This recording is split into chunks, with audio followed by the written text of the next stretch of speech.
आम माता को गोमाता को सम्मान दिया राष्ट्रीय माता बोली घोषणा कर सरकार निकट में उद्देश्य आम प्रार्थना कलु।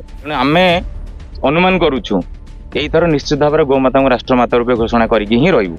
सच्चिदानंद दास महाराज ये प्रार्थना पत्र राज्य सरकार एवं केंद्र सरकार को ये प्रार्थना पत्र दिगला यही स्थानीय तहसीलदार माध्यम भारतर प्रधानमंत्री राष्ट्रपति ओडिशा राज्यर गवर्नर राज्यपाल एवं मुख्यमंत्री उद्देश्य रे ये दाबी पत्र दिगला। खाली ये नुहे आज यही समय यही दिन में सारा भारत वर्ष रे 5000 तहसील सब गोभक्त माने सनातनी माने यही भाव में प्रार्थना पत्र प्रदान करुछंती।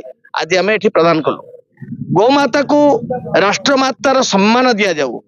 आमे जहाँ को माँ बोली कहते पार्टी कहते 2 वर्ष पिला दिने जार क्षीरपान करते जीवन सारा माँ कहले किंतु जीवन सारा जार क्षीरपान करुछंती खाली पार्टी माँ कहते प्रकृत में माँ बोली भावुना ऐठा दौरान सम्मान दौना तेणु से माँ को सम्मान दि जाऊ। आम माता को गोमाता को सम्मान दिया राष्ट्रीय माता बोली घोषणा कर सरकार निकट में यही उद्देश्य आम प्रार्थना कलु। जय गोमाता श्रीकांत प्रधान गो सम्मान आह्वान अभियान जिला प्रभारी। देखो अद्यावधि 6-7टी गो क्रांति भारत वर्ष लेला पर मध्य आज पर्यंत गोमाता को राष्ट्रमातार सम्मान मिल पारा ना। तेणु बहुत दिन पर साधु सन्त मान चिंतन एवं आलोचनार निष्कर्ष है गो सम्मान आह्वान अभियान करवा एवं यथाशीघ्र केंद्र सरकार एवं राज्य सरकार पाखे दाबी दिया प्रार्थना पत्र दि जाऊँगी जे गोमाता को राष्ट्रमाता रूप घोषणा करा जाऊ एवं तार सुरक्षा एवं संरक्षण केमी हो तार व्यवस्था तुरंत करा जाऊ। एटा गोटे दाबी पत्र नुहे गोटे प्रार्थना पत्र एवं गोटे अभियान